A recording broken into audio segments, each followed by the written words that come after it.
Hola amigos, bienvenidos a un vídeo más sobre este canal de interpretación de la evolución de la pandemia COVID-19. En este vídeo vamos a analizar una noticia que ha salido hace poco en la prensa, concretamente una noticia de una famosa viróloga, Margarita del Val, del Consejo Superior de Investigaciones Científicas de España, que dice que ella opina que estamos en la cuarta ola.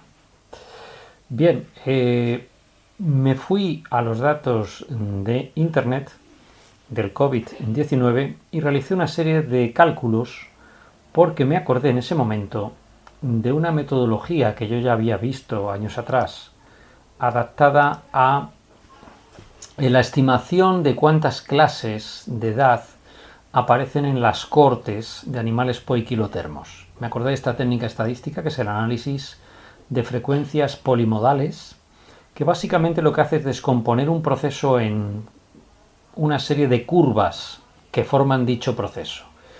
En la medida en que un animal de sangre fría, un pez, por ejemplo, o un anfibio, un reptil, crece, pues lo va haciendo de una manera que en muchos casos no es siempre a la misma velocidad y, por ejemplo, en un esfuerzo de pesca, en un esfuerzo pesquero, podemos capturar peces de diferentes tamaños y de esta manera tener individuos de diferentes edades. ¿Cómo estimar cuántas edades tenemos?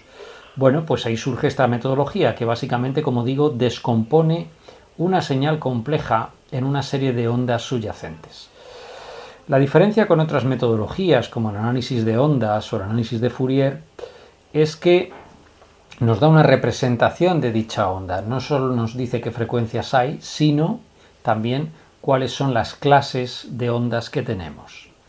Es una técnica muy conocida que utiliza muchos tipos de algoritmos, uno de los cuales es el algoritmo de Bhattacharya, pero existen muchos otros. Y dentro del programa que se utiliza mucho en ecología matemática, que es el paquete estadístico R, existen varias librerías para hacer estos análisis y concretamente yo he usado una que se llama Mixtools.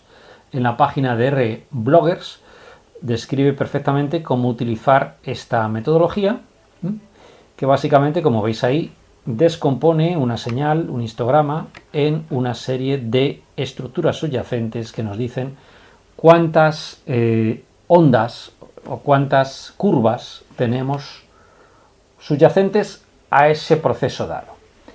Bien, decido bajar los datos del COVID-19 de la página del Instituto de Salud Carlos III, que son estos datos que veis aquí.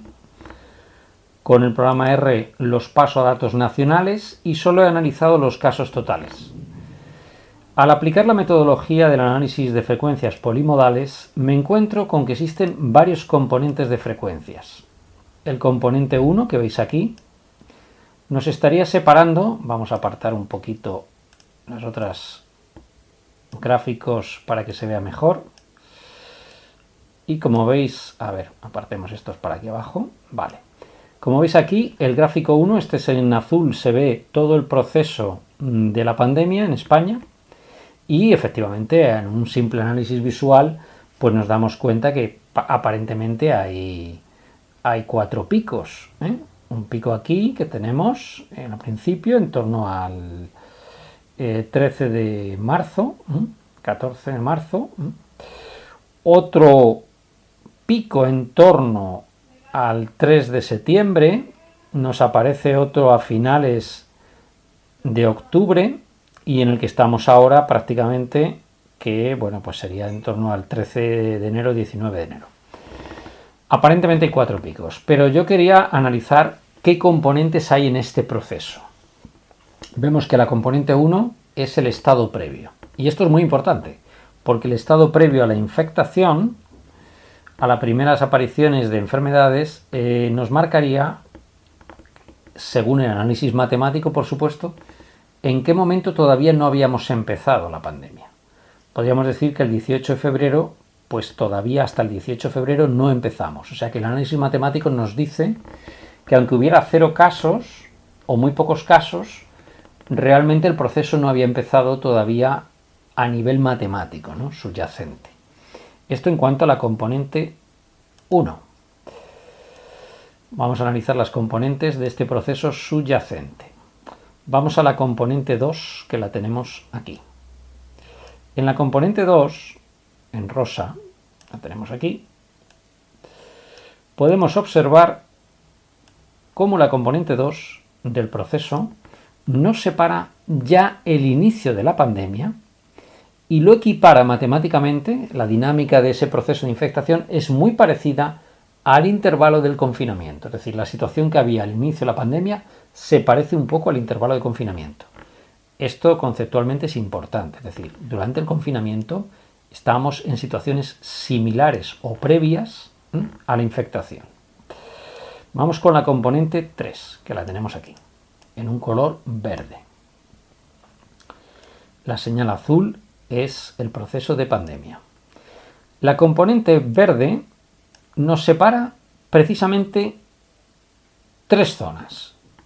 La primera ola, claramente, toda la primera ola, toda la segunda ola y el valle que se produce en torno a noviembre, principios de noviembre, hasta finales de diciembre, o lo que es lo mismo.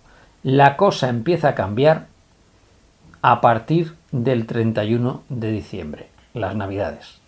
Por tanto, tenemos que en esta componente 3 separamos la primera ola, la segunda ola y esta zona previa o durante las Navidades, como 3 fases de infectación similares, matemáticamente hablando. Me refiero a las oscilaciones que ocurren en estas ondas. Vamos con la componente 4, que la tenemos aquí. La componente 4 nos está separando algo muy interesante, que es el pico de la llamada segunda ola, y yo estoy de acuerdo con Margarita Albal, que realmente son 4, que estaría este tercer pico, que realmente se ha dicho que es el segundo, pero sería el tercero, estaría en torno al veintitantos finales de octubre, y la situación actual que tenemos ahora, en mediados finales de enero. Es decir, que la segunda mal llamada ola, que realmente es la tercera, y la cuarta en la que estamos, son muy parecidas. 2 procesos de crecimiento galopante de la infectación. Y finalmente vamos a la quinta pico, que está aquí, en un verde más claro. Y este pico último, esta etapa final, ya terminando, esta cuarta ola, sería muy diferente a toda la situación previa. La dinámica que está ocurriendo ahora, debido a las vacunas, debido a la cepa británica, etcétera, es algo diferente a lo que tenemos previamente. Por tanto, en resumen, ¿qué podemos decir? Que el análisis matemático nos está diciendo que esto es un proceso de dinámica sumamente complejo, que ha habido claramente una asociación de ondas, de picos de infectación, de crecimientos muy diferentes entre la primera ola y estas últimas olas.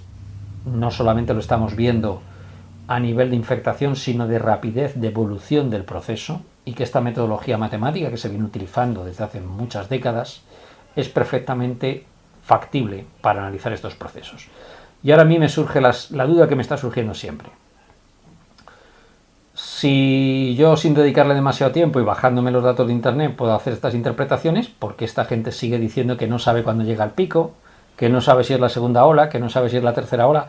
O sea, me da una sensación de amateurismo, de una falta de ideas y de una incapacidad para ver los procesos que nos están viniendo, que yo, sin dedicarme a la epidemiología, que nunca me he dedicado a eso, pero sí al análisis de datos, no puedo entender qué tipo de gente asesora a los que toman estas decisiones. No lo puedo entender, porque realmente me deja perplejo. Es decir, cada vez que sale un experto de verdad, me refiero a un científico, diciendo algo, yo digo, pues me parece lógico. Y cada vez que sale un político diciendo algo sobre esta enfermedad del coronavirus, me parece una sarta de tonterías una detrás de otra.